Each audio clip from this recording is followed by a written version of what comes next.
Não.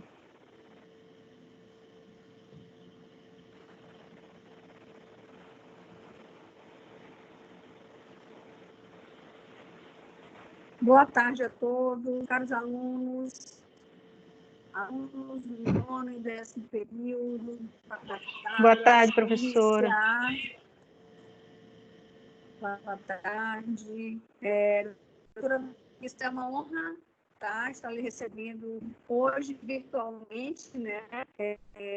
Com uma palestra tão importante, tão atual, né? Não poderia ter uma palestra mais atual que essa, um assunto que envolve todo mundo, por ser professor de direito do base, falei, ou somos empregados, Professora, só uma... somos simultaneamente a mesma coisa, né? Professora, o seu áudio está falhando, não sei se é só para mim. Está falhando? Está falhando, isso. Não sei se é só para mim. Para mim também está falhando, professora. Aqui também, professora. Aqui também está falhando. Está falhando. Professora, porque se ficar aberto mais de um áudio, vai falhar. Então, talvez seja interessante fechar o da palestrante enquanto a senhora fala, e depois a senhora fechava o seu quando ela for começar a fala dela. Isso, boa ideia. Pronto. Consegue me ouvir agora melhor? Consegue? Melhorou sim, professor. Pronto. Então, vou fazer as honras aqui de abertura. Doutora Verissa Cabral, é uma honra tê-la conosco para tratarmos de um assunto tão pertinente, de algo tão presente, estamos vivenciando no momento. Ou somos empregados, ou somos empregadores, ou somos simultaneamente dois. Então, é algo que envolve todo mundo. Então, a importância e a pertinência de trazer esse tema como especialista em direito do trabalho, processo para tratarmos sobre esse assunto. Alunos do 9º e 10º período, sintam-se recepcionados. Vamos aí passar uma hora de aprendizado, vamos aproveitar esse momento. Peço que interferências durante a palestra, que seja levantada a mãozinha, tá? Para que a palestrante consiga se organizar e dar abertura para todo mundo fazer seus questionamentos, tá? Peço para que não utilizem o áudio. Tem o chat, qualquer pergunta, faz a pergunta pelo chat, e aí a gente vai passando para a nossa palestrante, ok? Mais uma vez, é uma honra, doutora Verissa Cabral, é uma honra tê-lo conosco, fique à vontade para iniciar quando quiser, ok? Já estamos olhando aqui seu slide, perfeitamente.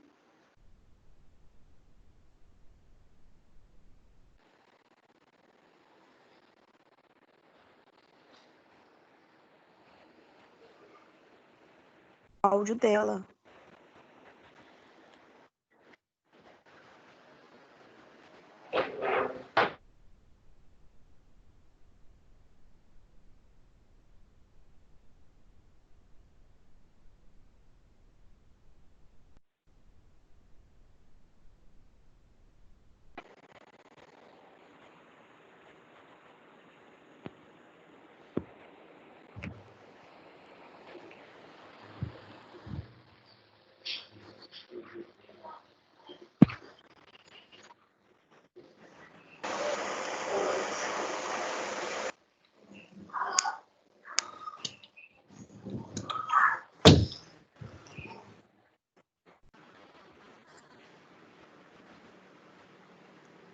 Doutora Verissa, consegue ouvir? Eu não estou ouvindo a palestrante.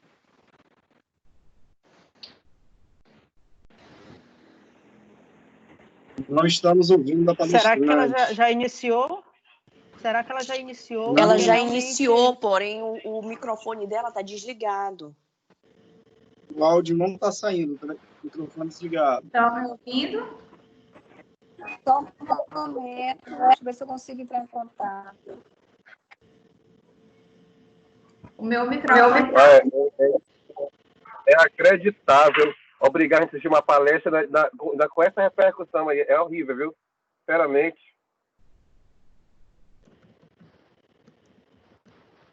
Pior de tudo, eu tô no serviço e eu não vou poder assistir direito.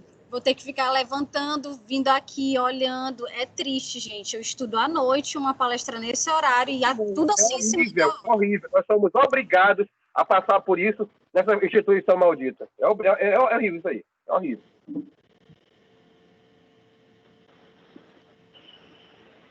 Vocês estão me ouvindo? Sim, agora melhorou. Verissa Agora consegue sim. ouvir? Estamos lhe ouvindo, sim. Agora sim. Ok. Bom, como eu estava falando, eu vou abordar o tema das MPs, porque são os principais fatores de alteração e os impactos oriundos das MPs nas relações de trabalho foram os aspectos mais relevantes da pandemia no mercado de trabalho. Primeiro momento, quando surgiu a pandemia no final de setembro, no final de fevereiro, desculpa, início de março, as empresas elas não tinham um contingenciamento, então elas não imaginavam o que estava prestes a acontecer. Foram surgindo decretos estaduais e federais determinando o isolamento social, e isso pegou o mercado de trabalho de surpresa para ambas as partes, tanto empregadores quanto empregados.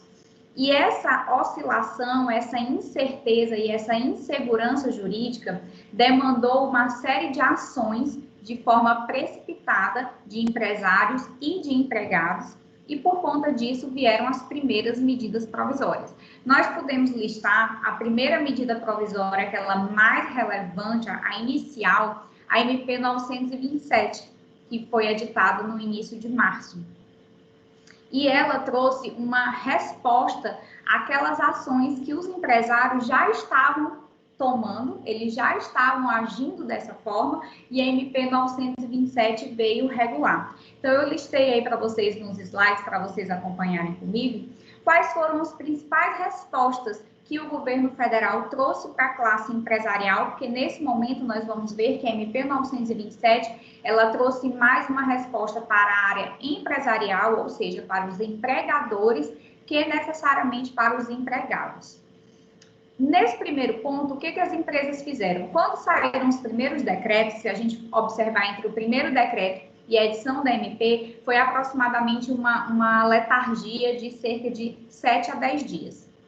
Então, nesses 7 a 10 dias, muitos empresários começaram a agir de forma, como é que eu posso dizer, sem segurança. Por quê? Porque a CLT trazia uma série de regras e as empresas não estavam conseguindo seguir a CLT naquele momento. Por exemplo, a regra do teletrabalho, que foi o principal, aquele início, quando determinou o isolamento social, o principal ponto foi o fechamento das empresas. E aí, aquelas empresas que possibilitavam o acesso ao trabalho via extramuros, ou seja, fora das instalações físicas da empresa, eles começaram a aderir.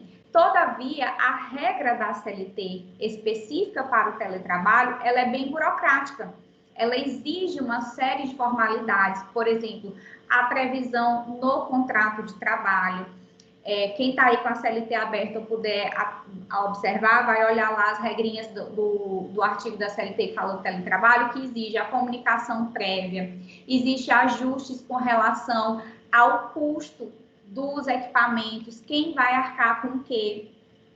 Isso tudo a MP veio regulando e veio flexibilizando. Por quê? Porque as empresas não tinham mais essa antecedência, eles não poderiam mais ajustar com antecedência, alterar os contratos de trabalho de forma muito rigorosa, como a CLT exigia. Eles necessitavam de uma flexibilização. E a MP trouxe aqui a principal flexibilização inicial com relação ao teletrabalho, que foi facilitar, desburocratizar e reduzir os prazos. As comunicações puderam ser através de comunicação eletrônica, não necessariamente via aditivo contratual, muito embora continue se exigindo o aditivo contratual, mas os prazos, por exemplo, que na CLT previa prazo de 15 dias, na medida provisória foi reduzido para 48 horas, então isso ajudou o empregador a ajustar a sua rotina de trabalho.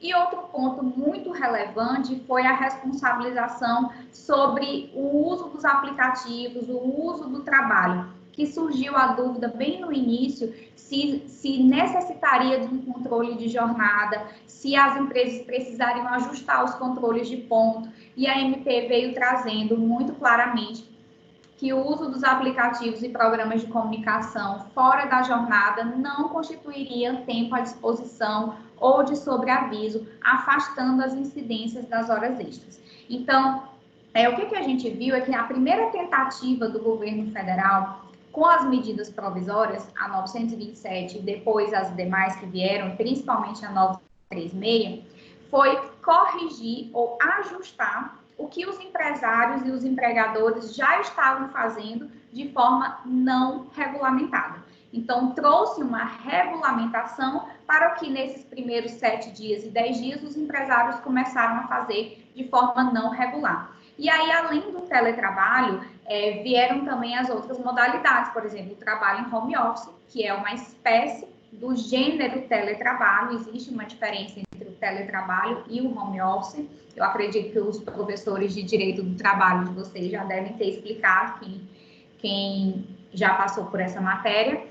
E outras situações, como, por exemplo, a concessão de férias, tanto individuais quanto coletivas. Se vocês seguirem e observarem as férias individuais, houve uma mudança drástica. Por quê? Porque quem lembra lá das aulas de direito do trabalho, vai lembrar que as férias, elas precisam ser cumpridas o período aquisitivo de 1 ano, para depois você ter mais 1 ano de período que a gente chama de período de gozo, período de usufruto. E a MP 927, ela trouxe a possibilidade de antecipação das férias, independentemente de completado o período aquisitivo de 1 ano. Isso deu um nó na cabeça de alguns empresários. Por que, Verissa? Porque as férias, necessariamente, elas refletem sobre as verbas rescisórias. Então, aquele trabalhador que não tem 1 ano de contrato de trabalho completo não teria direito às férias. Uma vez antecipando essas férias, eu antecipo também o pagamento, muito embora o contrato de trabalho não tenha sido concluído. Ou seja, se eventualmente eu tenho uma ruptura nesse contrato de trabalho antes de completado 1 ano, eu já quitei as férias de 1 ano, para quem concedeu férias de 30 dias. Não sei se vocês conseguem perceber a dimensão da insegurança jurídica que isso gera nas relações de emprego, porque eu estou antecipando um direito que o trabalhador não teria, entre aspas. Entendeu? Isso tem reflexos na folha de pagamento. Embora o legislador, o presidente, na verdade, né, quando editou a medida provisória, tenha possibilitado também uma flexibilização no pagamento das férias individuais. Porque quem também lembra das aulas de direito do trabalho vai lembrar que as férias, elas são pagas de forma antecipada. Então, você recebe o salário das férias de forma antecipada em até 2 dias antes do período de concessão. Lembrando que o pagamento, ele exige a comunicação com pelo menos 30 dias de antecedência. Então, o empregador tem que comunicar a concessão de férias ao empregado com 30 dias e fazer o pagamento com 2 dias antes da concessão. E aí, no mês seguinte, o trabalhador não recebe salário, porque o salário você trabalha e recebe até o 5º dia útil do mês subsequente. Nas férias, você antecipa o pagamento.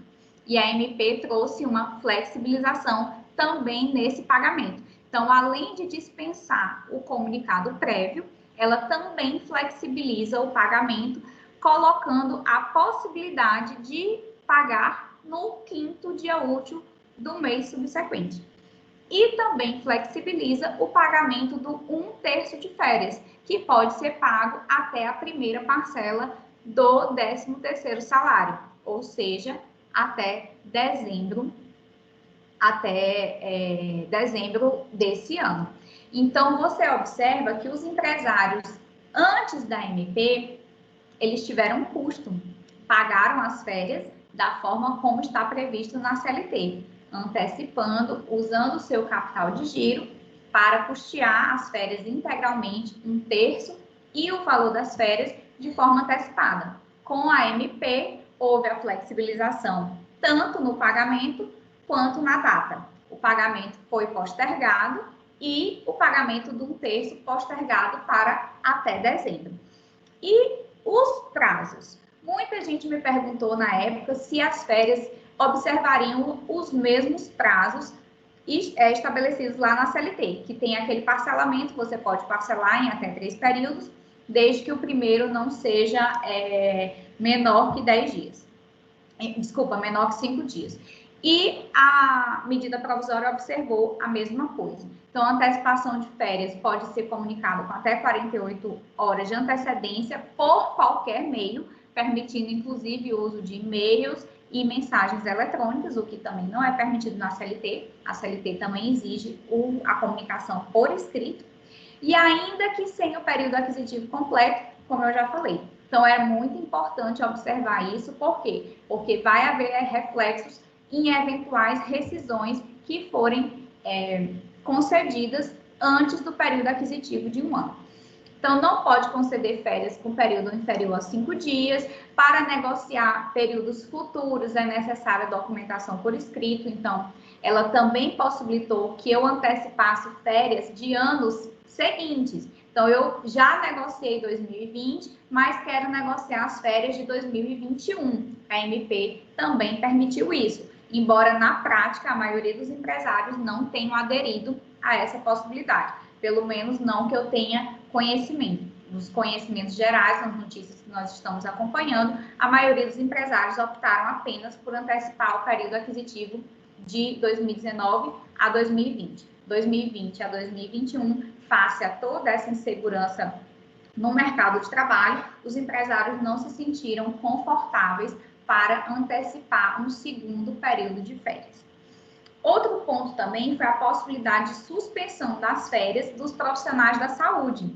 Isso gerou também uma repercussão muito grande. Por quê? Porque tinham profissionais, inclusive foi noticiado, não sei se vocês acompanharam, mas foi noticiado nos jornais, que profissionais estavam em viagens, estavam ausentes, inclusive, do país e foram chamados por hospitais para retornar ao trabalho sem qualquer comunicação prévia, comunicação apenas com 48 horas de antecedência. Isso gerou uma série de conflitos, inclusive tem notícias de que foi ingressado na Justiça do Trabalho pedindo danos materiais, porque houve antecipação de passagens aéreas, cancelamento de pacotes de viagem, que estavam programados com antecedência há bastante tempo, porque a comunicação das férias daqueles profissionais tinham se dado em período bem anterior ao período da pandemia. Então, a gente percebe uma série de reflexos que essas ações trazem, as ações, que eu digo, as decisões que o governo federal vem tomando no mercado de trabalho, porque o mercado de trabalho, ele afeta milhões de pessoas. Então, o que é instituído em Brasília é aplicado em São Paulo, em São Luís, no interior do Maranhão, é aplicado em todo o país. E as dimensões das repercussões dessas ações, infelizmente, nós só vamos saber daqui a alguns meses, quando os resultados disso ingressarem em ações na Justiça do Trabalho. Nós vamos conversar aqui ao longo dessa 1 hora sobre os números da Justiça do Trabalho. Já estão triplicando o número de ações exclusivamente com pedidos específicos em relação ao Covid-19. Então, o reflexo negativo da Covid-19 no mercado de trabalho, além das demissões, também estão nas supressões de direitos. E esse é um exemplo de uma supressão de direito. Ah, Verissa, mas é justificável. Sim, eu não estou aqui dizendo se é justificável ou se não é justificável. Na verdade, quem decide isso é o juiz, né? De acordo com o caso concreto. mas a gente precisa levar em consideração que reflete diretamente na vida de pessoas. Então, qualquer situação que afete o trabalho, até porque nós passamos a maior parte das nossas horas trabalhando, né? A grande maioria das pessoas trabalha com jornada de 8 a 10 horas por dia. Então, muita gente passa muito mais tempo no trabalho do que em casa ou do que com a família. Então, isso realmente traz reflexos, essas alterações na rotina de trabalho, traz reflexos e que não reflete só na figura do trabalhador, reflete principalmente em toda a família. Se nós observarmos, por exemplo, o home office, que foi inserido em grande parte da população, foi a maior adesão de todas as medidas sugeridas pelo governo federal, a MP 927, a mais utilizada foi o teletrabalho na modalidade home office. E isso afetou consideravelmente a vida de inúmeros brasileiros. Nós temos diversos relatos de profissionais que aderiram de forma positiva, gostaram, inclusive empresas que já emitiram nota que vão continuar sob a modalidade de home office, como bancos, o Nubank, a XP Investimentos, como outras lojas do varejo, Magazine Luiza, Americanas e várias outras empresas de diversos segmentos de tecnologia e de vendas que estão migrando realmente e vão manter os seus colaboradores em home office. Então, pessoas gostaram muito, mas outras pessoas não gostaram. E aí eu trago exemplos de mães, principalmente mulheres, que reclamavam da tripla jornada, a jornada enquanto funcionária, ou seja, enquanto empregada, que ela tinha que estar ali acompanhando, entrando e saindo de reuniões, como a gente está fazendo aqui agora, a jornada da dona de casa, que teve que dispensar funcionários em razão do isolamento, então ela acumulou o trabalho que ela tinha empresarial, o trabalho dela de negócio, com o trabalho de dona de casa, e a jornada materna, que algumas aulas foram suspensas, então ela teve que aderir, né, juntar ali as 3 atividades. As mães que estiverem aqui assistindo, que estão passando por isso, vão colocando aqui no chat se vocês realmente se adaptaram ao home office, ou se o home office foi um empecilho. Aqui vocês todos são alunos, vocês estão deixando de assistir essa palestra presencial, eu estou deixando de estar em São Luís com vocês, vocês não estão me vendo no olho, e aí, o que vocês acham disso? Aqui é um mercado de trabalho, eu estou trabalhando, vocês não, né? Mas eu estou trabalhando, eu estou aqui agora, nesse momento, contratada para dar uma palestra para vocês. Isso afetou o meu mercado de trabalho. Então, isso aqui é um trabalho em home office, embora eu não esteja na minha casa, eu estou em teletrabalho no meu escritório. E aqui eu já vi que no início vocês reclamaram que uns estavam no trabalho, outros não estavam conseguindo acompanhar por conta do som, da imagem. Então, essa situação é vivenciada diariamente e isso são reflexos da pandemia no mercado de trabalho. Aqui é o mercado de trabalho educativo, é uma faculdade, eu sou uma professora, vocês são alunos. Aqui está um retrato do impacto da Covid-19 no mercado de trabalho.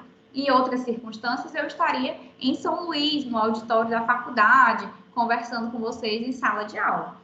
Então, esses impactos, infelizmente, a gente precisa administrar. Como nós vamos administrar? E aí passa para alguns pontos. O governo federal, no início, ele criou uma série de promessas de ajustes para minimizar, ou pelo menos diminuir, os prejuízos, tanto para o empregado quanto para o empregador. Muitas promessas foram realizadas, embora nem todas tenham sido alcançadas. Nós vamos ver aí ao longo da nossa conversa. Então, voltando aqui para a MP 927, a gente falou do teletrabalho, do home office e das férias individuais. Outra medida bastante adotada foram as férias coletivas.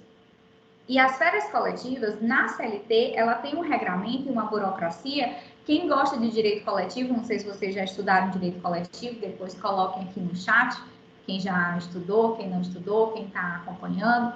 O direito coletivo do trabalho, ele necessariamente precisa da participação do sindicato, né? Como já disse, o direito coletivo, ou seja, ele representa categorias dos trabalhadores e categoria dos empregadores. E as férias coletivas, ela tem uma burocracia, um regimento próprio, está lá na CLT, que exige a participação da negociação coletiva, comunicação com o sindicato e uma série de situações burocráticas que os empresários também não conseguiriam cumprir face à necessidade temporal, rápida, enérgica de adequação em razão dos decretos de isolamento social. Então, quando a gente pensa na desburocratização, a gente tem que pensar na necessidade.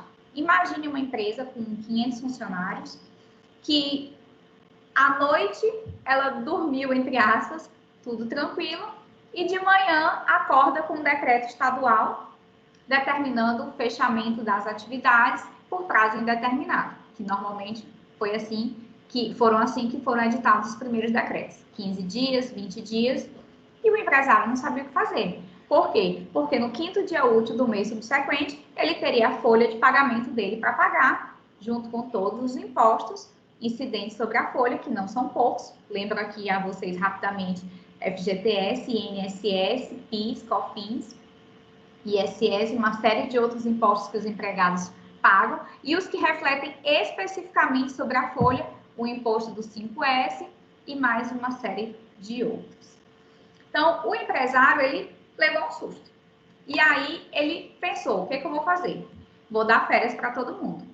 Aí, ele esbarrou na regra da CLT. Não poderia dar férias para todo mundo sem uma negociação sindical. Ninguém consegue negociar com o sindicato sem ter o auxílio de um advogado. Nem toda empresa teria as condições financeiras para custear um advogado, um consultivo trabalhista, para que pudesse ver as opções, negociar parcelamento, comunicação, documentação, etc. Então, isso foi gerando um pânico. O que eu vou fazer? Eu preciso dar férias. Como é que eu faço?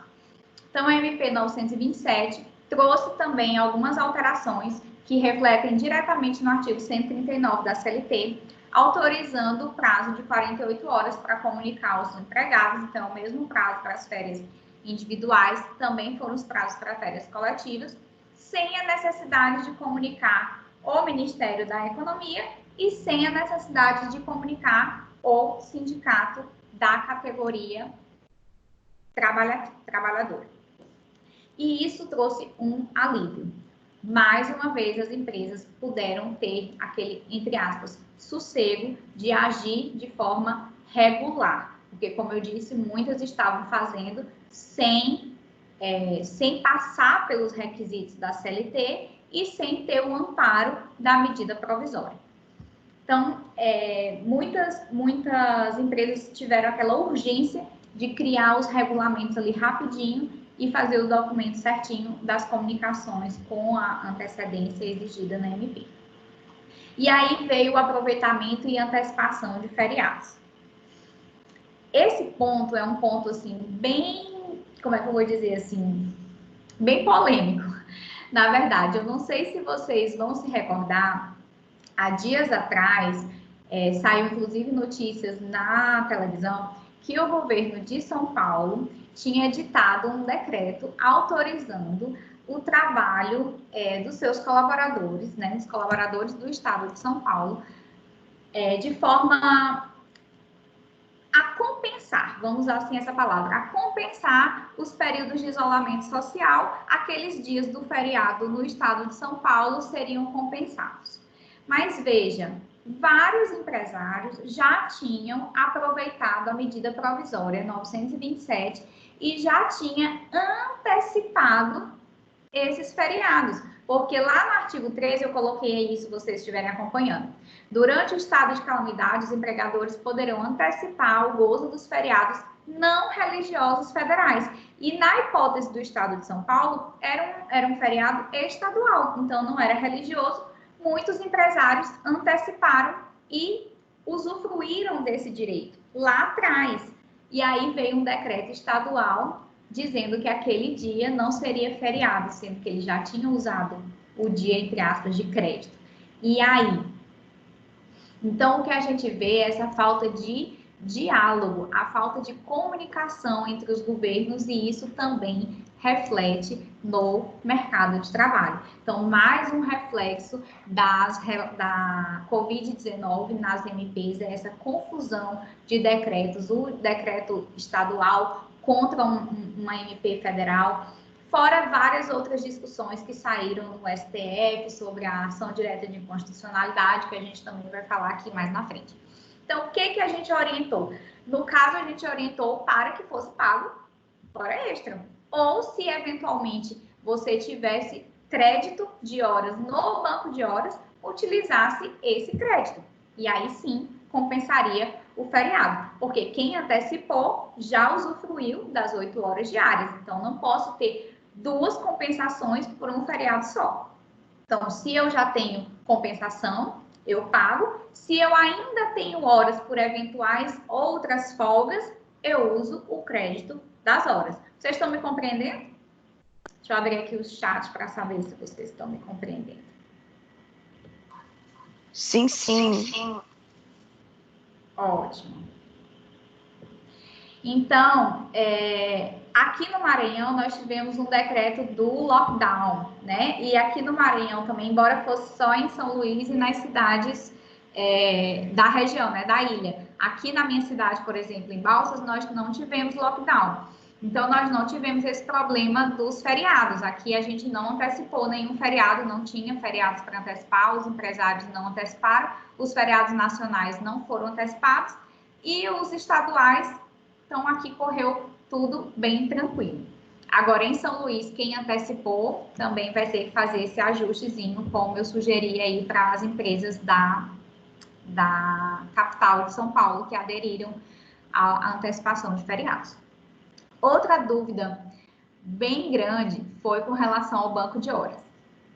Vamos lembrar primeiro como é o regramento da CLT, para depois vocês sentirem os reflexos da MP na CLT. Quem lembra lá do banco de horas na CLT, vai lembrar que existem 3 possibilidades.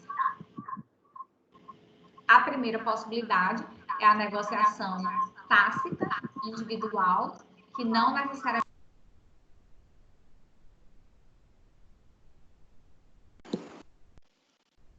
Professor, o seu áudio não tá bom, não.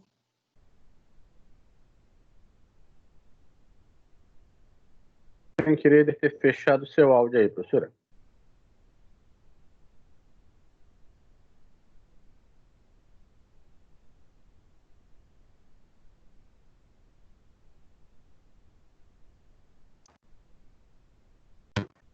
Professora?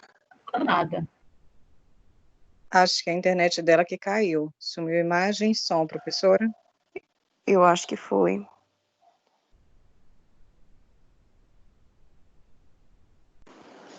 Verissa, consegue nos ouvir? Só verifica se não travou o teu áudio.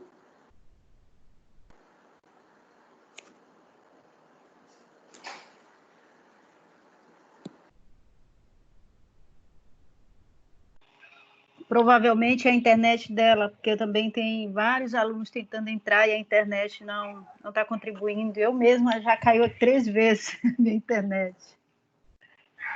É verdade, desse cai mesmo. Fala aí, Net. Ei, Net. Net. Olha a palestra aí, Net. Dá uma palestra aí, rapaz. Continua, vai. Pessoal, por favor, não vamos interferir na palestra, tá? Esses problemas técnicos acontecem, vamos aguardar.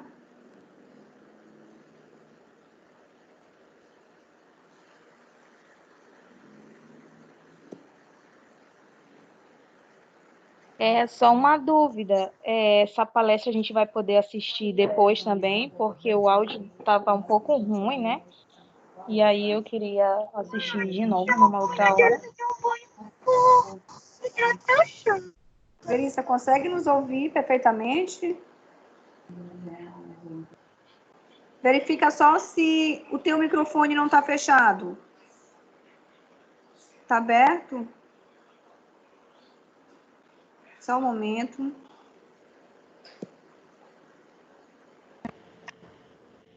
Me ouvem agora? Pronto, agora voltou. Voltou? Sim. Ah, ótimo, perfeito. Até onde vocês me ouviram? Iniciando, quando você iniciou sobre banco de horas, tá? Como estava na CLT a previsão. Ah, tá bom. Então, eu vou recapitular aqui. Lembrando da CLT, o banco de horas, você tem 3 formas de negociação. A primeira negociação, aquela mais simples, de forma tácita, onde o trabalhador pode compensar aquelas horas em até 30 dias. A forma de acordo individual, onde você pode negociar diretamente por escrito entre empregador e empregado e utilizar esse banco de horas por até 6 meses, e através de acordo coletivo, que o prazo de utilização é de 1 ano. Então, o banco de horas, quem tinha banco de horas regulamentado, tanto tácito ou por acordo individual, aquele dos 6 meses, tinha horas para compensar. Então, aquelas empresas que já tinham banco de horas, até a medida provisória 927 sair, era o que a gente aconselhava que fosse utilizado as horas para aqueles colaboradores que não poderiam aderir ao regime de teletrabalho. Então, aqueles que aderiram ao regime de teletrabalho, não é utilizado o banco de horas, obviamente, porque a jornada de trabalho, uma vez não sendo como é que eu vou te dizer, compensada, né? Não sendo computado, desculpa, a gente não utiliza crédito de banco. Então, quem aderiu ao banco de horas antes da MP, ele só poderia aderir às horas que já existiam, porque o banco de horas é assim como o salário. Você trabalha para depois receber. E o banco de horas é você trabalha para depois aquelas horas trabalhadas irem para um acúmulo e a partir daí você poder usufruir com folgas lá na frente. Então, o banco de horas, a base dele é primeiro trabalha para depois usufruir da folga. A medida provisória, ela trouxe o que eu chamei, tá? Isso aí foi uma coisa que eu coloquei esse nome para facilitar para os meus clientes, é o banco de horas invertido.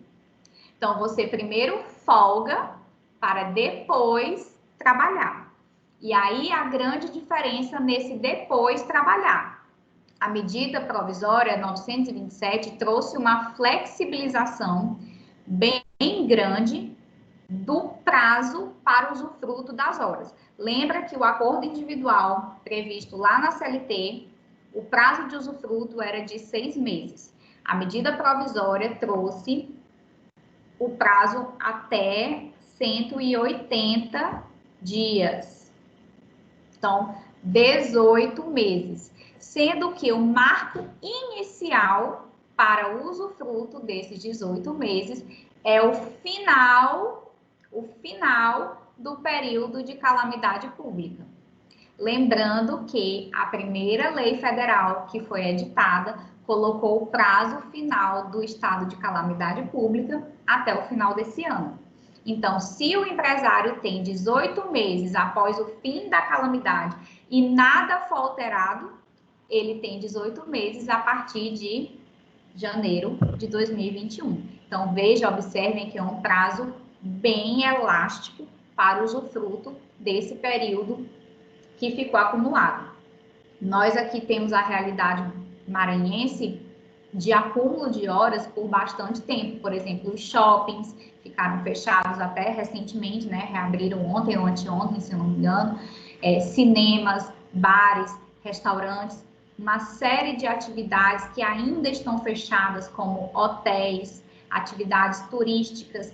Essas empresas estão ainda com acúmulo de horas. E nós estamos já contabilizando praticamente 3 meses de acúmulo de horas para aqueles colaboradores que não tiveram seu contrato de trabalho suspenso ou redução de salário e jornada, que foram direitos conferidos na segunda MP, que veio logo em sequência, na 936, que a gente vai abordar também. Então, veja, gente, é um prazo muito elástico e também com flexibilização. Pode ser feito por acordo individual ou coletivo e sem necessidade de participação do sindicato. Outra possibilidade também foi o recolhimento do FGTS. Muitos empresários reclamando que os prazos para pagamento dos impostos estavam muito apertados, muito difícil pagar salário e pagar imposto, então os empresários tiveram essa flexibilização também nesses prazos, que uma vez não sendo concedido desconto, lembra, o governo federal não diminuiu o valor, apenas prorrogou o pagamento a partir de julho desse ano. Então, quem aderiu à suspensão março, abril e junho só vai pagar a partir de julho agora e sem cobrança de juros ou multa ou qualquer outra coisa. Outro ponto também bem polêmico, quem acompanhou aí nos jornais, foi a descrição, né? Como é que eu posso dizer assim? Soa tão absurdo que, na verdade, é até difícil da gente compreender. Na MP 927, lá no artigo 29, estava previsto que o Covid-19 só seria considerada doença ocupacional se houvesse o nexo causal. Então, comprovado o nexo causal, você poderia requerer os direitos adquiridos, os direitos advindos da doença ocupacional. Que aí, quais são esses direitos? Além dos danos extrapatrimoniais, eventuais danos materiais e a estabilidade, né? Então, são reflexos aí por um longo tempo. E aí veio uma ação direta de inconstitucionalidade, a ADIM 6375, que disse que, independentemente do nexo causal, você poderia intitular o Covid-19 como doença ocupacional. E aí isso gerou uma repercussão negativa muito grande, porque, como eu disse aqui ainda há pouco, os reflexos de uma doença ocupacional é bem distinto. E o rol das doenças ocupacionais, ele tem rol de descrição própria, então não poderia ser alterado em medida provisória. E aí virou uma série de discussões e a decisão específica da ADIM concedeu simplesmente, parcialmente, para suspender a eficácia do artigo 29 e depois suspender a eficácia do artigo 31, que foi aquela questão das fiscalizações dos auditores fiscais do trabalho. Então, resumidamente, a Covid-19 pode sim ser doença ocupacional, desde que provado o nexo de causalidade. Então, essa prova é uma prova que, assim como todas as outras doenças ocupacionais, precisa ser produzida através de perícia médica ou através de outros exames ou comprovações que o trabalhador tenha como auferir naquele momento. E isso a gente fala em esfera judicial. E aí, depois desse alívio inicial, veio a MP 936, que foi a tão esperada como é que eu vou dizer assim, a tão anunciada ajuda de custo que os empresários estavam esperando. Por quê? Porque a MP 936, ela trouxe a possibilidade de suspensão do contrato de trabalho ou redução de jornada e salário com a contrapartida do governo federal. Então, esse alívio no bolso do empresário só veio com a MP 936 e a MP 936 só veio em abril. Ou seja, nós temos o início da Covid lá no final de fevereiro e mantivemos o mês de março praticamente inteiro com custos exclusivos aos empresários e a contrapartida do governo só veio a partir de abril. Lembrando que a própria MP colocou o prazo de 30 dias para pagamento. Então, a folha de abril, que seria paga em maio, ainda foi custeada pelos empresários. Então, realmente, os reflexos financeiros, a maioria dos empresários só conseguiram auferir agora no início de junho.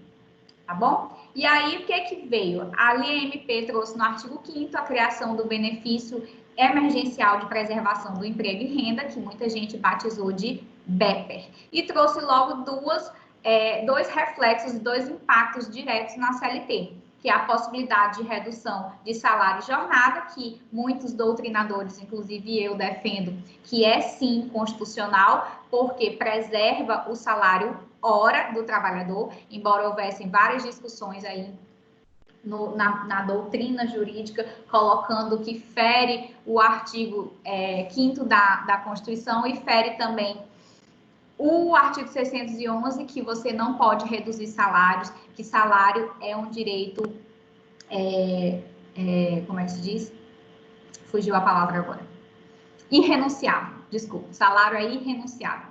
E aí aqui eu defendo a tese de que salário continua sendo irrenunciável porque está preservado o salário hora. E o salário hora, uma vez reduzido jornada, você pode reduzir, sim, o salário mediante acordo individual que você pode realizar lá com base no 611 da CLT. Então, já existia isso, independentemente da medida provisória ou não. Só que lá no 611 necessitaria o aval do sindicato. E aqui houve a dispensa do aval do sindicato.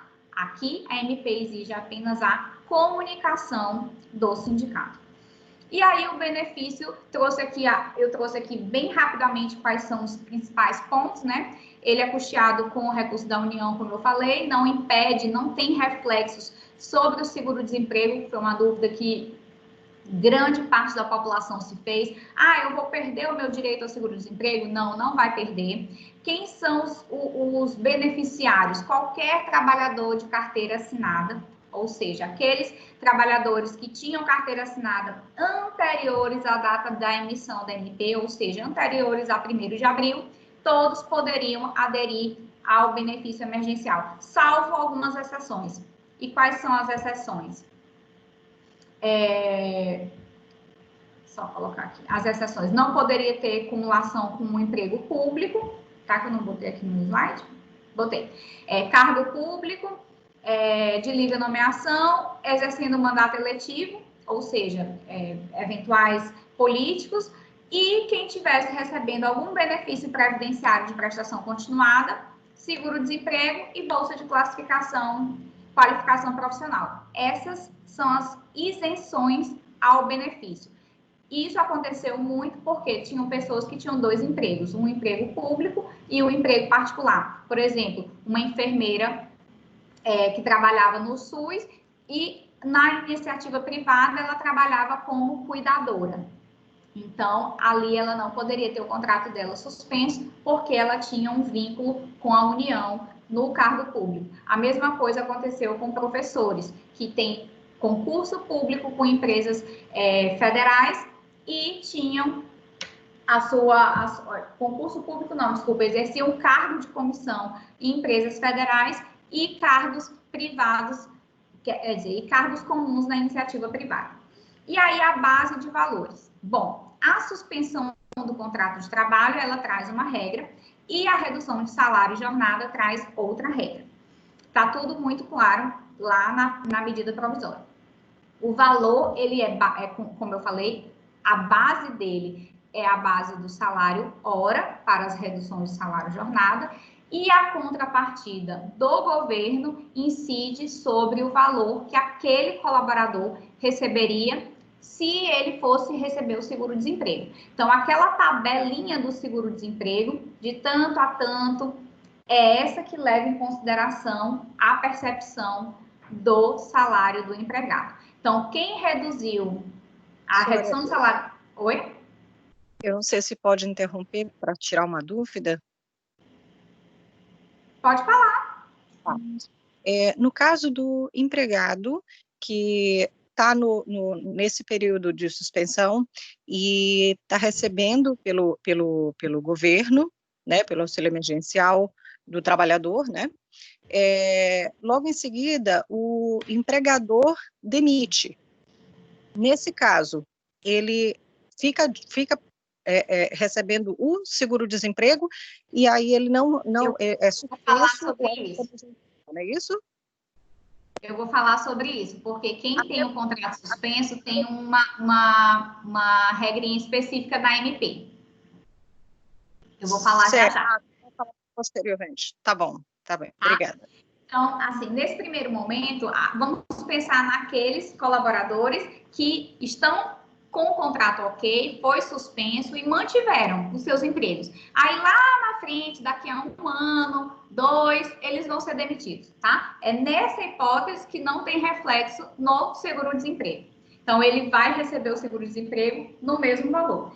E aqueles que foram demitidos no período da suspensão, a gente já vai ver o que acontece com eles, mas também não tem reflexo no seguro-desemprego deles. Tá? Mas a gente vai ver as consequências de você descumprir a estabilidade prevista aqui na MP, porque a MP 936, ela também trouxe uma estabilidade provisória, tá? Então, o rol das estabilidades provisórias lá da CLT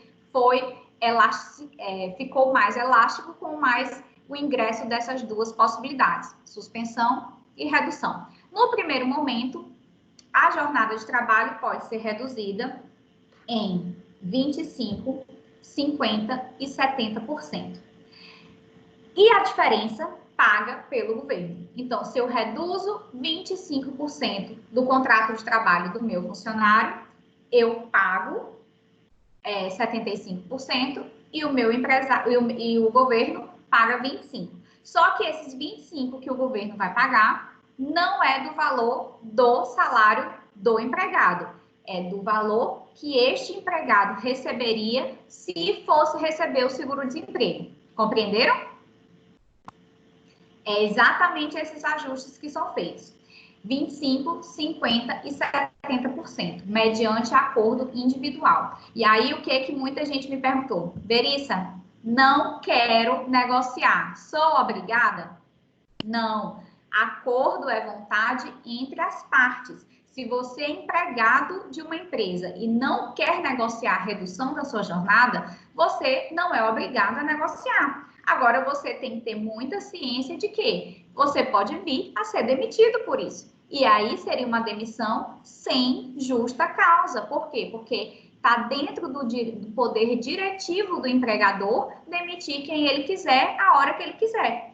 Então, se ali ele não está podendo manter o seu salário, ele está ali sugerindo uma redução para manter o seu emprego e você não aceita, é direito dele rescindir o contrato. Então, o alerta que eu fiz foi isso. Veja o que vale mais a pena. Ganhar menos por um período de até 90 dias, que é o período máximo da redução do salário jornada, e manter o emprego por mais 90 dias, que é o que a estabilidade, que é o prazo de estabilidade que a MP traz, ou perder o emprego. Então, muita gente ficou aí com essa dúvida e acabou aderindo ao acordo individual mesmo sem querer, né? Foi aquela história de assim, é melhor ter isso do que não ter nada, tá bom? E a suspensão do contrato de trabalho? A suspensão do contrato de trabalho, ela veio também com uma outra alternativa e até um pouco mais vantajosa. Por quê? Porque para aquelas empresas integrantes do Simples Nacional, ou seja, aquelas cujo faturamento se deu até 4.800.000 no calendário de 2019, a integralidade do salário é custeado pelo governo. Então, você que recebe dentro daquela tabela do seguro-desemprego, você receberia 100% daquele valor pago pelo governo. E quem recebe um salário mínimo, receberia um salário mínimo, que é o valor mínimo do seguro-desemprego. E a suspensão, ela trouxe um prazo diferenciado. Por quê? Porque o custo para o governo é maior. Como eu falei, a redução do salário jornada, você paga uma parte e o governo paga outra. Você, empresário, né, paga uma parte e o governo paga outra. Na suspensão, para a grande maioria das empresas, o governo pagaria 100%. Por quê? Porque a maior parte das empresas hoje no Brasil são microempresas. Então, elas estão inseridas no Simples Nacional. 53% das empresas do Brasil hoje são do Simples, ou seja, mais da metade. Se eventualmente todas essas empresas aderirem à suspensão, nós íamos ter aí um custo para o governo altíssimo. Por quê? Porque o prazo de suspensão é de até 60 dias. Eu acho que alguém fez alguma pergunta, né? Deixa eu ver aqui. Oi, eu, professora. Observado o caráter excepcional da MP, a ausência da participação do sindicato em algumas modalidades não proporciona um desequilíbrio nessa relação de trabalho, uma vez que o sindicato tem, de certa forma, um papel de equilibrar essa relação. Herbert, né? Herbert, vou te colocar aqui as duas correntes que defendem e não defendem a participação do sindicato. Veja, quando foi editada a 936, o que ela trouxe? Ela trouxe a possibilidade, ela trouxe a comunicação ao sindicato em até 10 dias. Comunicação, veja, existe uma diferença entre comunicação e aval. O que os sindicatos fizeram? Vou lhe dizer de forma prática, porque isso aconteceu, inclusive, com clientes meus aqui do meu escritório. Nós fizemos as notificações dentro do prazo de 10 dias e fomos protocolar no sindicato da categoria. Sabe o que o sindicato fez? Cobrou dos trabalhadores um percentual X sobre o valor que o colaborador iria receber do período de suspensão. Veja, isso aconteceu em casos reais, tá? Não vou dizer aqui quem é o sindicato, porque não é o momento, mas, lamentavelmente, foram essas as respostas que nós tivemos de uma situação que ali ele deveria estar cumprindo o papel dele de fiscalização, de equilíbrio da relação, exatamente como você colocou no seu comentário. Então, condicionar a regularização desse acordo individual à anuência do sindicato, a meu ver, é inviabilizar o acordo individual.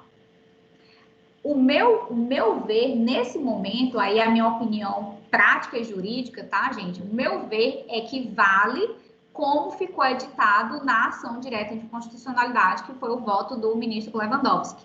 O voto dele, ele não condicionou a regularidade do acordo individual. Ele apenas disse que era obrigatória a comunicação. Ou seja, os sindicatos necessariamente eles poderiam, necessariamente eles seriam notificados. E uma vez notificados, eles poderiam deflagrar a qualquer momento, na presença de qualquer irregularidade, eles poderiam deflagrar uma denúncia ou no Ministério do Trabalho ou os acordos coletivos que eles poderiam fazer.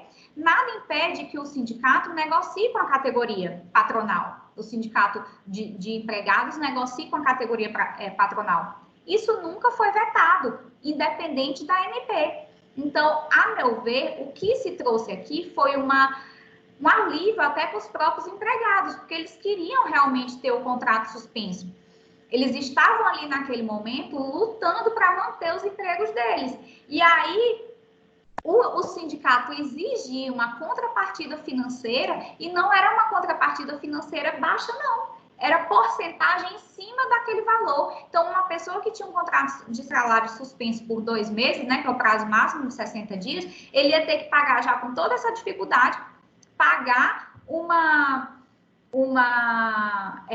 quantia X, um percentual X para aquele sindicato apenas dar o carimbo de recebido.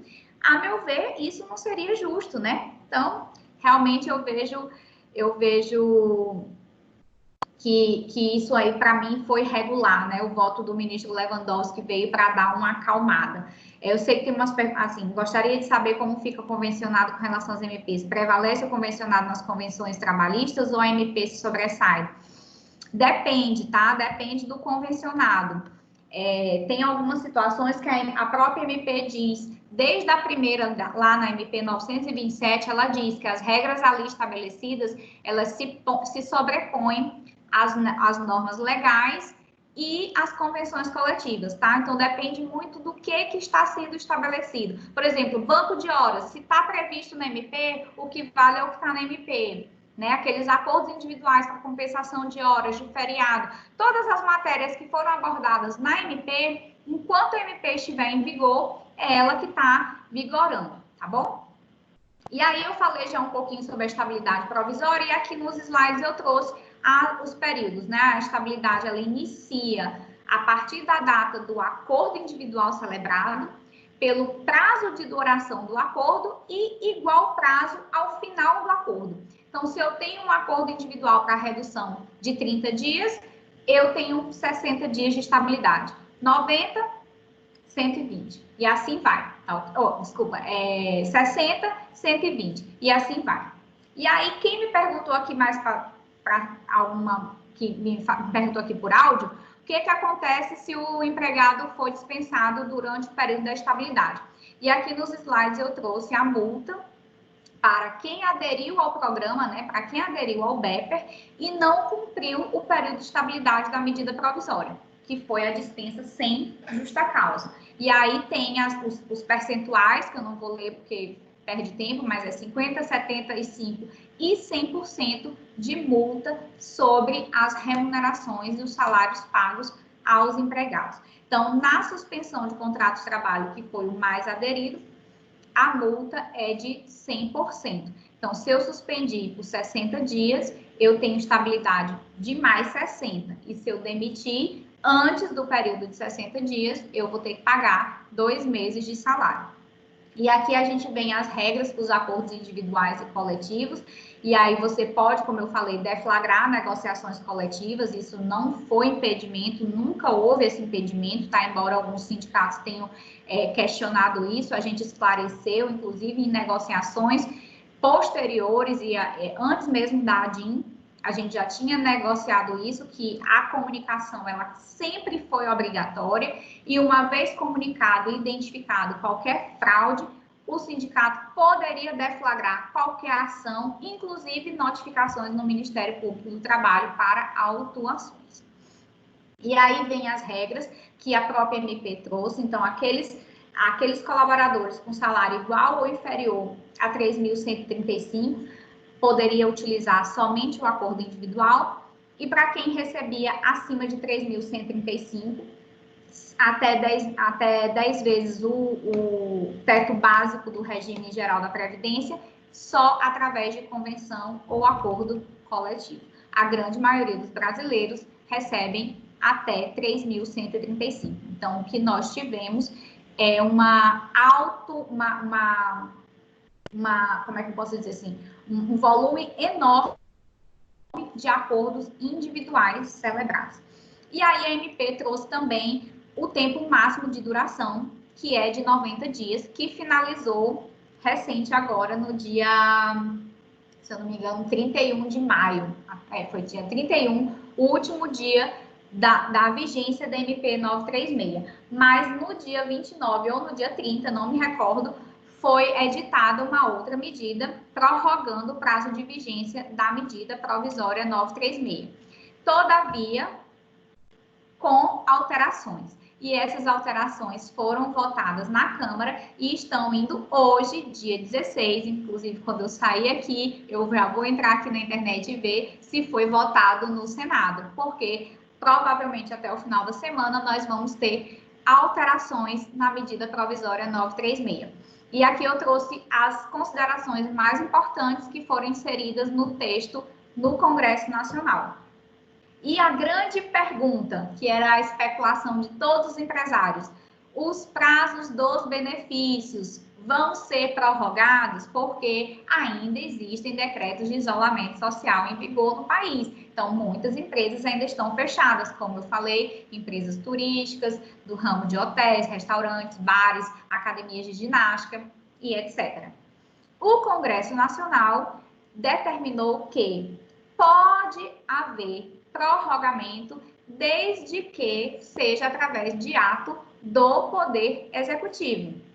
Então, caberá ao governo federal dizer se vai prorrogar ou não o prazo de 60 dias da suspensão e 90 dias dos acordos individuais para redução de salário e jornada. Outra mudança bem drástica inserida na nova redação da MP 936 é a mudança do artigo lá da CLT, que me fugiu agora o artigo, gente, eu sou péssima para números, me perdoem, que reflete sobre os pagamentos de tickets de alimentação, vales e qualquer outro auxílio. Esses pagamentos, hoje, atualmente, eles têm reflexos nas verbas de natureza tributária. Então, incide sobre esses pagamentos cálculos de INSS e outros tributos, e a MP trouxe a exclusão desses tributos da faixa de tributação da folha de pagamento. Então, isso gerou um alívio também para os empresários, mas um reflexo muito grande nos cofres públicos, e eu não sei se o governo vai manter, porque, afinal de contas, o governo precisa arrecadar, e eu não sei se, nesse momento, eles vão aliviar para o empresário. Espero que sim, né? Vamos ver, aguardar as cenas aí dos próximos capítulos. Outro ponto bem controvertido do texto da MP é o fato do príncipe. Vocês ouviram falar do fato do príncipe nesses últimos meses? Sabem o que é isso? Respondam aí, interajam comigo. Não? Ninguém sabe?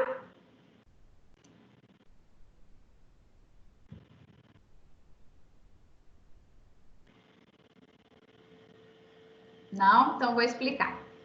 O fato do príncipe, ele é um princípio do direito administrativo, que ele normalmente, assim, em palavras bem simples, ele diz que aquelas atitudes de forma abrupta, involuntária e forçosa do governo, que é por isso o nome fato do príncipe, aquelas coisas de autoritarismo do governo, elas trazem consequências.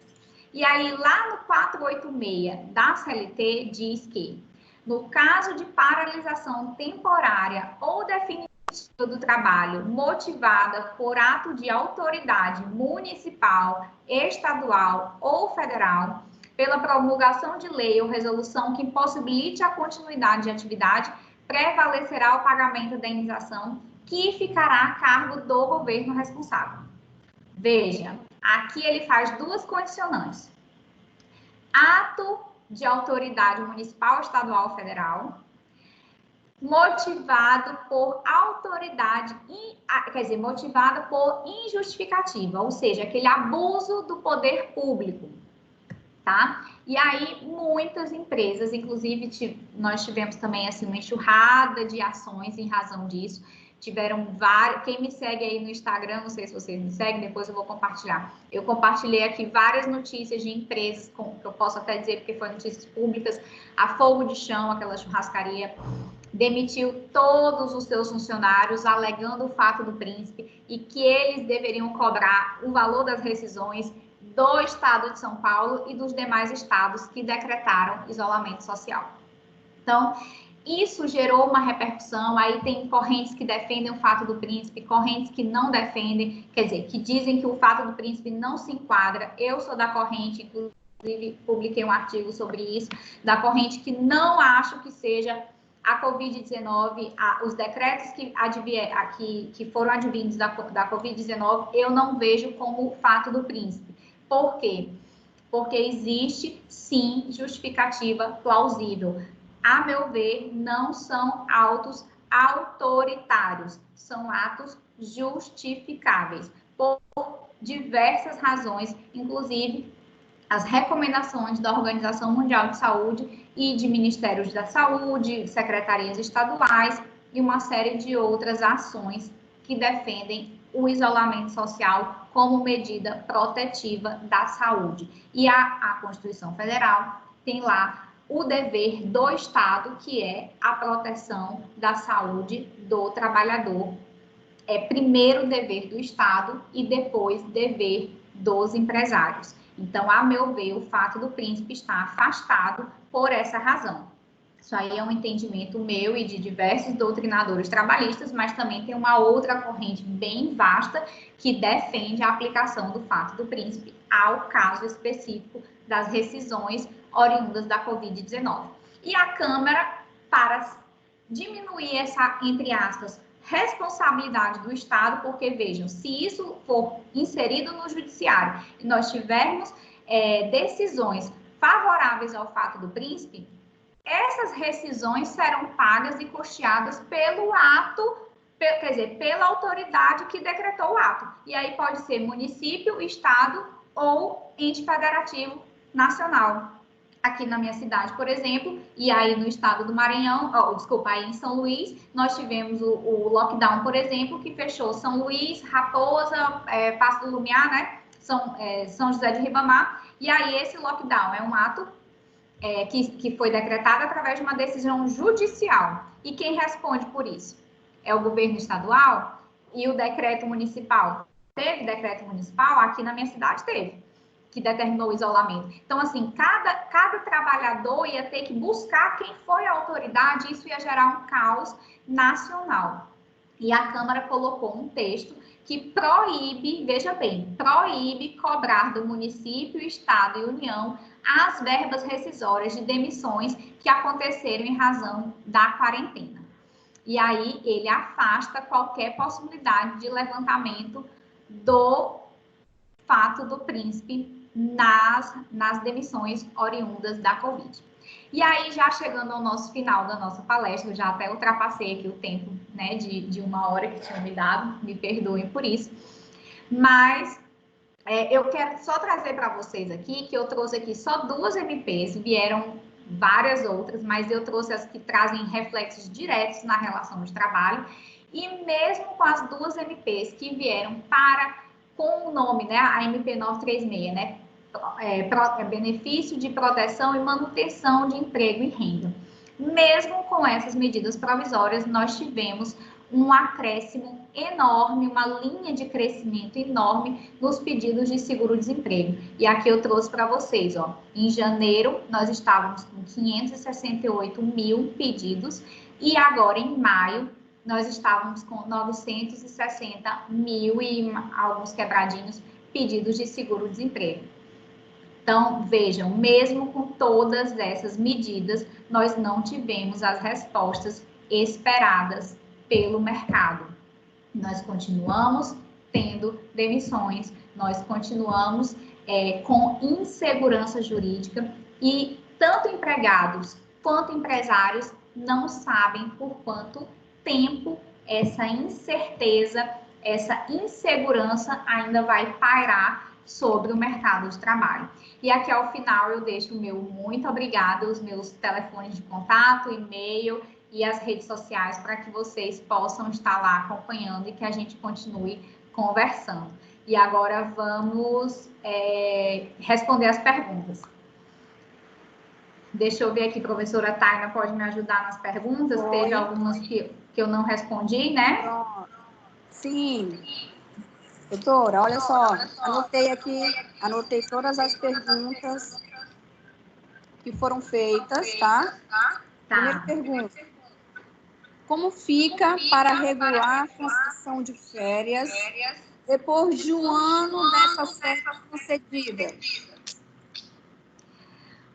Peraí, como fica para regular a concessão de férias depois de um ano das férias concedidas? Bom, você começa a contagem do período aquisitivo. As férias, como eu falei, você tem o período aquisitivo de 12 meses e o período concessivo de mais 12, né? O período de gozo e usufruto. Então, se eu antecipei as férias na metade do período, por exemplo, antecipei agora em julho, 6 meses. A pessoa foi admitida em janeiro. Eu antecipei em 6 meses. Em dezembro, quando ela completar o período aquisitivo, ela já vai ter gozado as férias, certo? Compreende? Então, ela já gozou as férias lá com 6 meses de antecedência. Então, eu vou contar um novo período aquisitivo. Aí, ela só vai receber férias em 2022. Entenderam? As férias do período aquisitivo de janeiro de 2020 a dezembro de 2020, eu concedi em julho de 2020. Então, eu antecipei. Aí, as férias do período aquisitivo de janeiro de 2021 a dezembro de 2021, eu enquanto empregador, tenho um ano para conceder ao empregado. Então, eu tenho de dezembro de 2021 até dezembro de 2022. Ou seja, quem teve 30 dias de férias antecipada não vai tirar férias no próximo período aquisitivo.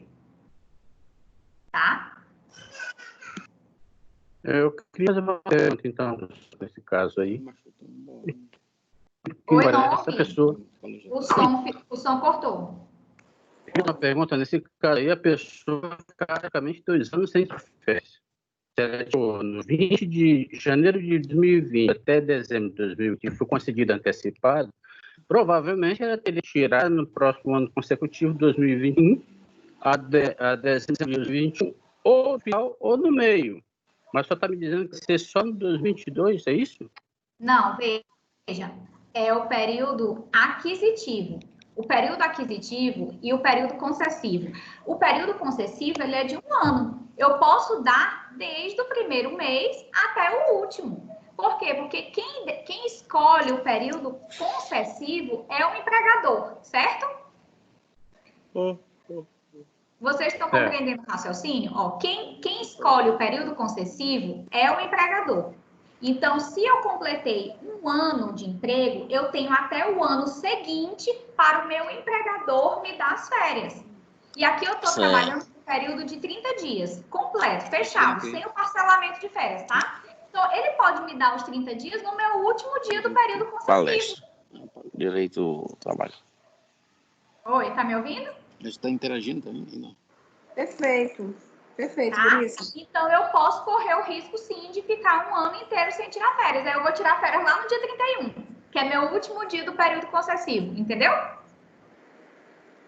Perfeito. Perfeitamente. Vamos lá para a segunda pergunta que eu havia anotado aqui. O que acontece com a empresa que aderiu à suspensão do contrato e parte do salário que cabia a ela, entretanto, ela descumpriu com esse pagamento? Não cumpriu com o pagamento? Não, veja, a suspensão do contrato de trabalho, o pagamento, aqueles colaboradores que recebiam até 3.135, ela é integralmente paga pelo governo. Então, não tem contrapartida do empresário, tá? A contrapartida do empresário só ocorre em 30% do salário para aquelas empresas cujo faturamento anual foi superior a 4.800.000.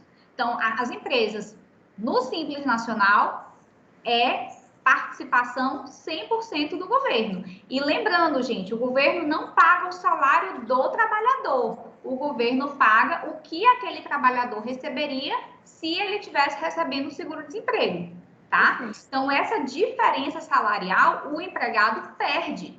Ele perde mesmo para aquelas empresas que estão no Simples Nacional. Pronto. Veríssimo, a minha interferência seria exatamente sobre o fato do príncipe, mas aí você já acabou, no final, fechando com esse entendimento, né?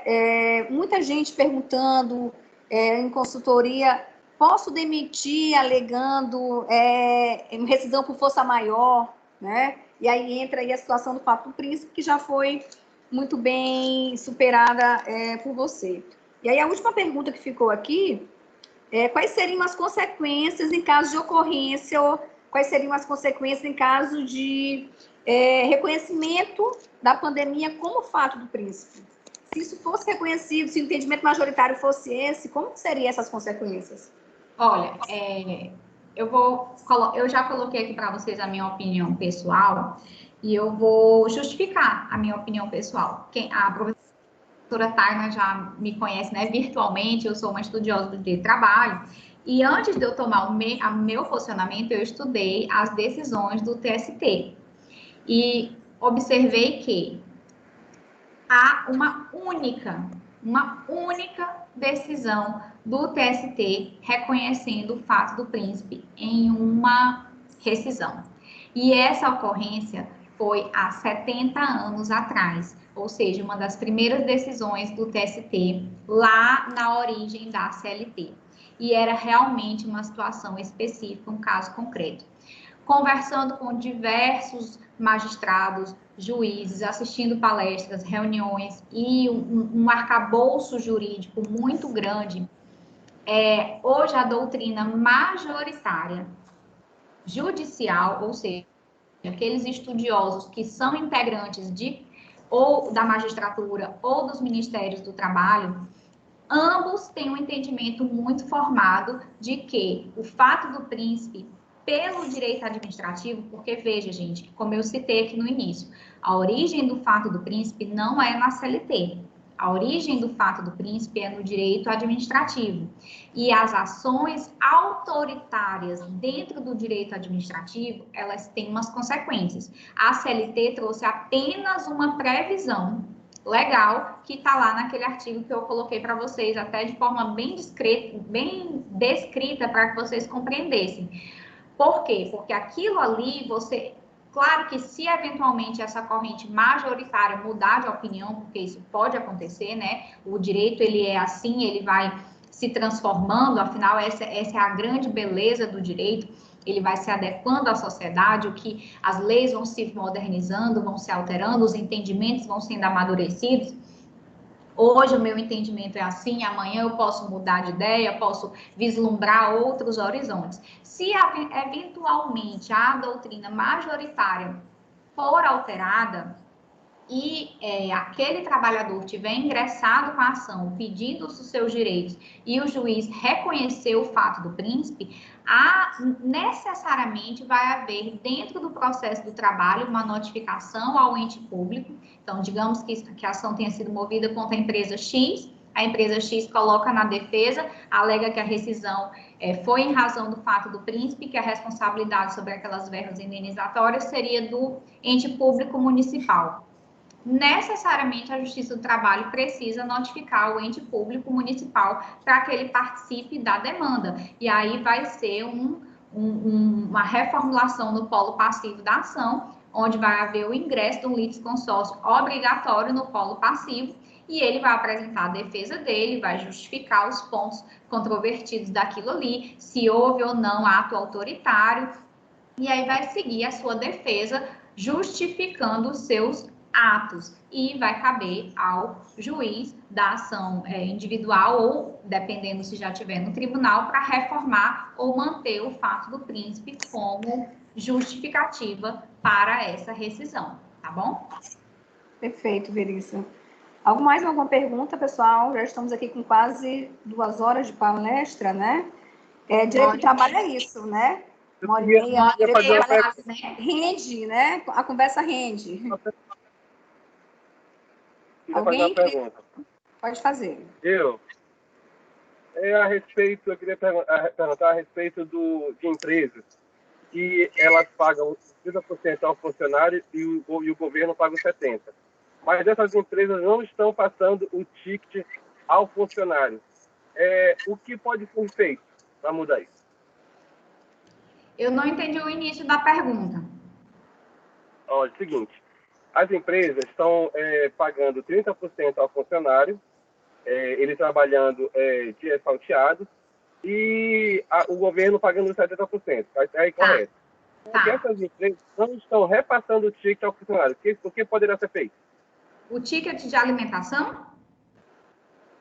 Isso. Houve negociação individual para redução do pagamento do ticket ou eliminação? Não houve alguma. Algumas pessoas me procuraram e como ainda está em andamento toda essa coisa de pandemia, ainda não tem uma corrente correta para esse tipo de assunto, eu prefiro não responder. Aí eu estou te perguntando o seguinte, como tu é especialista em direito de trabalho, o que poderia ser feito? Porque as empresas estão pagando 30%. Eu estou perguntando isso por quê? Porque a MP 927, ela trouxe a possibilidade de redução, tanto no benefício do ticket de alimentação, quanto no auxílio transporte, tá? Então, se isso foi objeto de acordo individual anterior, realizado antes da vigência da MP 936, se já havia o acordo entre as partes para eliminar aquele benefício, mesmo que o benefício tenha sido concedido através de convenção coletiva, porque algumas categorias inserem em suas convenções coletivas a concessão do benefício do ticket de alimentação, tá? E assim também do ticket de transporte, do auxílio transporte. Mesmo se a convenção coletiva diz que é obrigatório o pagamento, a MP 927, ela autorizou a redução e trouxe a possibilidade do que aquele negociado se sobrepõe ao legislado e ao convencionado. Então, aquele acordo celebrado, fundamentado na MP 927, ele tem força maior para redução, tanto de valores quanto eliminação, tá bom? Por isso que eu estou perguntando isso. Então, se tiver acordo, ok, o acordo é válido, é o documento hábil permitido lá pela MP 927, acordo individual por escrito. Se cumprir o acordo individual por escrito, ok, a empresa não é obrigada a pagar porque negociou a eliminação, tá bom? Então tá, ok. Ok, mais alguma pergunta? Verissa, estão aqui enxurrada de mensagens, você vai disponibilizar esse material? Eu acho que eu já disponibilizei, não disponibilizei não, gente? Qualquer coisa, envia para mim, tá? E aí eu coloco no portal, tá, pessoal? Vai estar no aba de vocês Depois você eu disponibilizo, mas eu achei até que quando eu tivesse colocado aqui que vocês poderiam salvar, mas se não salvaram, eu coloco aqui para a professora Taina mandar para vocês, tá bom? Pronto. Veríssima, eu queria agradecer, tá? Foi uma tarde deliciosa. Poderíamos ficar falando aqui muito ainda sobre MPs, interferências na relação de contrato de trabalho, enfim. Direito do trabalho rende muito assunto. Infelizmente, nós temos... Espero que a gente se encontre outra oportunidade. Queria pedir desculpa por interferências. Até eu hoje tive problema com a internet, que durante o semestre inteiro dando aula pelo Teams, nunca tinha tido problema. Hoje tive vários problemas aqui com a minha internet. E acho que todo mundo aí, na verdade, é a nossa readaptação, né, a essa nova realidade. Mas queria agradecer, foi um prazer. Espero que nos encontremos aí em outras oportunidades. Espero também conhecê-los pessoalmente. Essa foi a minha primeira palestra telepresencial. Eu já dei várias outras de forma presencial. Essa foi a primeira, sim, virtual. É muito difícil não ver vocês. Eu gosto muito dessa interação, do olho no olho. Lamentavelmente, isso não foi possível agora, mas eu espero muito que vocês tenham... que, na verdade, que eu tenha conseguido passar o conteúdo de uma forma... que vocês possam ter assimilado, que vocês tenham interagido e gostado aqui, e eu estou à disposição para conhecer vocês pessoalmente quando essa pandemia passar, em um próximo evento organizado aí pela faculdade. Maravilha, vamos marcar, né? Vamos marcar. Eu deixei os meus contatos aí também no arquivo para que vocês possam, a gente continue aí conversando e interagindo aí no ambiente virtual. Maravilha. Veríssima, queria agradecer mais uma vez em nome da Faculdade Pitágoras pela sua disponibilidade de estar hoje aqui conosco, compartilhando sua experiência, seus ensinamentos. Para a gente é uma honra, tá? Muito obrigada. Queria agradecer também aos alunos, né? Tivemos aqui um quórum bem considerado, chegamos aqui, na verdade, a 86, mais ou menos. Então, foi excelente, tá? Muito obrigada. Muito até a próxima, pessoal. Beijo. Até. Tchauzinho. Tchau. Professora Taina. Tchau. Professora Taina. Beleza, tamo junto.